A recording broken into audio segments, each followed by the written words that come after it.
তারিখ দেশে একটা পরিবর্তনের সুযোগ এনে দিয়েছেন। আল্লাহর কসম, বাংলাদেশের আসমানের ছাদের নিচে এই জমিনের বিছানার উপরে সবচেয়ে বড় মজলুম সংগঠনের নাম বাংলাদেশ জামাত ইসলামী। এক এক করে সম্পূর্ণ মিথ্যা মামলায় 11 জন শীর্ষ নেতাকে ঠান্ডা মাথায় খুন করা হয়েছে। হাজারের উপর সহকর্মীকে দুনিয়া থেকে বিনা বিচারে বিদায় করা হয়েছে। 700-র মতো সহকর্মীকে আয়না করে বন্দী রাখা হয়েছে। তাদের 8 জনের খবর হদিস এখনো জানি না। তাদের মায়েরা জীবন্ত সন্তান কিংবা একটা কবরের অপেক্ষায় আছেন। সন্তান যদি বেঁচে না থাকে কবরটি কোথায়? সন্তানের কবর থেকে মাটি ছুঁয়ে একটি বুকে লাগাতে চান, একটু কপালে লাগাতে চান, একটু প্রশান্তি পেতে চান। এই মায়েদের কাছে আমাদের কোনো জবাব নাই। যাদেরকে খুন করা হয়েছে তাদের পিতা মাতা, স্ত্রী, ভাই বোন এবং এতিম সন্তানদের কাছে আমাদের কোনো জবাব নাই। বিশেষ করে 24-এ যাদেরকে ব্রুটালি নির্মম ভাবে খুন করা হয়েছে, সেই 1400-র মতো নারী, শিশু, বৃদ্ধ, আবাল বনিতা, তাদের পরিবারের কাছে আমাদের কোনো জবাব নাই। আমরা ঘুরে ঘুরে তাদের কাছে গিয়েছি, জনে জনে, বাড়ি বাড়ি। আমি তাদের কারো চোখে পানি দেখি নাই, আল্লাহর কসম, আমি তাদের চোখে পানি দেখি নাই। আমি চকচকে রক্তের ফোঁটা দেখেছি। বিদেশ থেকে দেশে রেমিটেন্সের টাকা আসে নিরাপদে। তাই আজই আপনার আপনজনকে বলে রাখুন, রেমিটেন্সের টাকা যেন শুধু নগদেই পাঠায়। তাদের চোখে পানির ফোঁটাগুলো যেন চিৎকার দিয়ে বলছিল, আমি রক্তের ফোঁটা, আমি আমার আপনজনের রক্ত। ছোট্ট অবুজ এতিম শিশুগুলো হাত ধরে আমাকে টেনে নিয়ে যেত, একটা দেয়ালের পাশে নিয়ে দেখাতো, ওই নিজ হাতে নিজের মতো করে বাবার ছবি এঁকেছে, বলে এটা আমার বাবা। অত বাবাকে দেখি না, বাবাকে কি আর দেখবো না? এই এতিম অবশ্য সন্তানের কাছে আমাদের করে জব ছিল। যারা এই কাজ করেছে দুনিয়ায় তারা তাদের কিছুটা পাওনা পেয়েছে,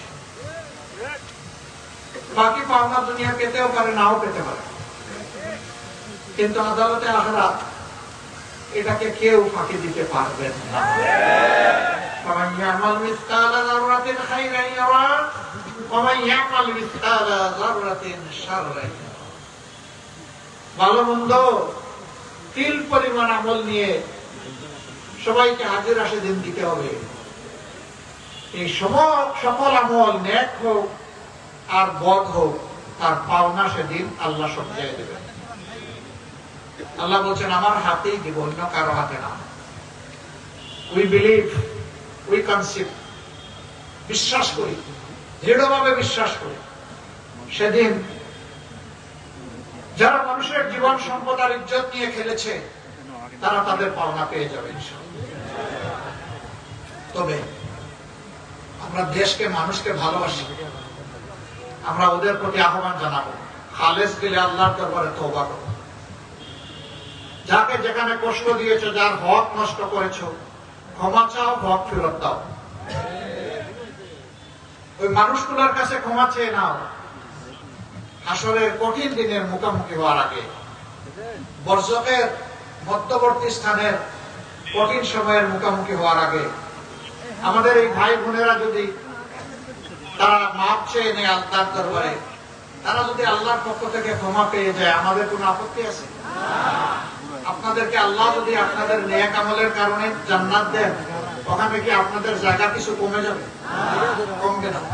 রাদার উইল বি হ্যাপি, আমরা খুশি হব যে আমাদেরই রক্তের অংশ, তারা বাইরের কেউ না। সবাই আমরা এক আদম আলাইহিস সালাম এবং এক হাওয়া আলাইহিস সালামের বংশধর। রক্ত আমাদের একটাই। সময়ের ব্যবধানে ভাগ বিভক্তি হয়েছে। আমার আপন ভাই, আমার আপন বোন জাহান্নামের আগুন থেকে যদি আমাদের দুয়ার কারণে মুক্তি পেয়ে যায়, হতে পারে এর উসিলায় আমরাও আল্লাহর দরবারে মুক্তি পেয়ে যাব। অতএব আমরা তাদের কল্যাণ কামনা করি। এখান থেকে সবাইকে শিক্ষা নিতে বলি, পরিণতি দুনিয়ায় কি হয়, আখিরাতে কি হয়। আল্লাহ তাআলা তো জানাই দিয়েছেন, কুলিল্লাহুম্মা মালিকাল মুলকি তুতিল মুলকা মান তাশাউ ওয়া তানজিউল মুলকা মিম্মান। জান্নাতে সেই ভূখণ্ডের শৃঙ্খলা এবং শান্তি বজায় রাখার জন্য আমি দায়িত্ব তুলে দিই। আমি দেখি আমার এই নিয়ামতের তারা শুকরগুজারি করে কিনা, কৃতজ্ঞতা আদায় করে কিনা। যদি তারা শুকর করে, কৃতজ্ঞতা আদায় করে, তাহলে তাদের সম্মান আমি বৃদ্ধি করে দেই, আমি তাদেরকে ক্ষমতায় দায়িত্বে রাখি। কিন্তু যদি আমার আমানতের সাথে বেঈমানি করে, বিশ্বাসঘাতকতা করে, মানুষের সাথে যদি গাদ্দারি করে, যে আমি যাকে চাই তাকে সম্মানিত করি, আর যাকে চাই তার সম্মান কেড়ে নিয়ে তাকে চরমভাবে বেইজ্জত করি। সম্মানের পথ কোনটি আর বেইজ্জতির পথ কোনটি, সেটা আল্লাহ জানিয়ে দিয়েছেন। আফসোস, ইতিহাসের বড় শিক্ষা, মানুষ ইতিহাসের পাঠ নিয়ে শিক্ষা গ্রহণ করে না। এই সম্প্রতি মাত্র 17 মাস হয়েছে, দেশে একটা বিশাল অকল্পনীয় পরিবর্তন হয়েছে।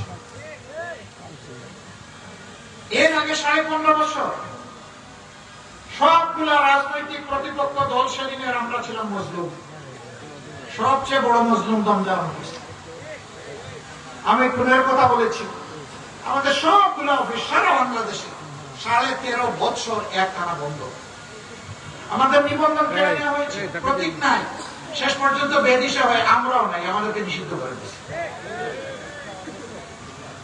ক্ষমতা থেকে সরে যাওয়ার মাত্র 4 দিন আগে আমরাও নিষিদ্ধ। 5ম দিনে আল্লাহ তাআলা তার সিদ্ধান্ত বাস্তবায়ন করেছে। বুলডোজার দিয়ে আমাদের নেতা কর্মীদের গড় ভেঙে চুরমার করে দেওয়া হয়েছে। কিন্তু যখনই আল্লাহ তাআলা 24-এর এই পরিবর্তনটা এনে দিলেন, আমরা রাস্তায় মিছিল করি নাই, উচ্ছ্বাস প্রকাশ করি নাই, স্লোগান দেই নাই, আমরা সেজদায় পড়ে আল্লাহ তাআলার শুকরিয়া আদায় করেছি। ফাসাব্বিহ বিহামদি রাব্বিকা ওয়াস্তাগফির।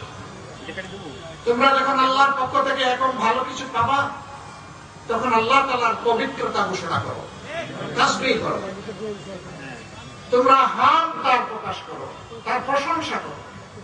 আর তোমরা এই কাজ করতে গিয়ে যদি মানবিক দুর্বলতার কারণে ভুল ত্রুটি অপরাধ করে থাকো, তাহলে সেজদায় পড়ে ক্ষমা চাও। আমরা তাই করেছি। ওই রাতেই ঘোষণা দিয়ে, 5 তারিখ রাতে ঘোষণা দিয়ে বলেছি,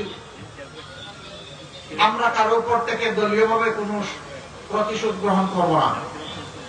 তবে ক্ষতিগ্রস্ত ব্যক্তি কিংবা পরিবার তারা যদি ন্যায় বিচার চায়, আমরা ইনশাআল্লাহ তাদের পক্ষে শক্ত হয়ে দাঁড়াবো। কিন্তু আইন কাউকে হাতে তুলে নেওয়ার জন্য আমরা বলবো না। আদালতের হাতে আমরা বিচার দিয়ে, আমরা বিচার চাই। আমরা জাতির সাথে কথা রেখেছি। বাংলাদেশের 56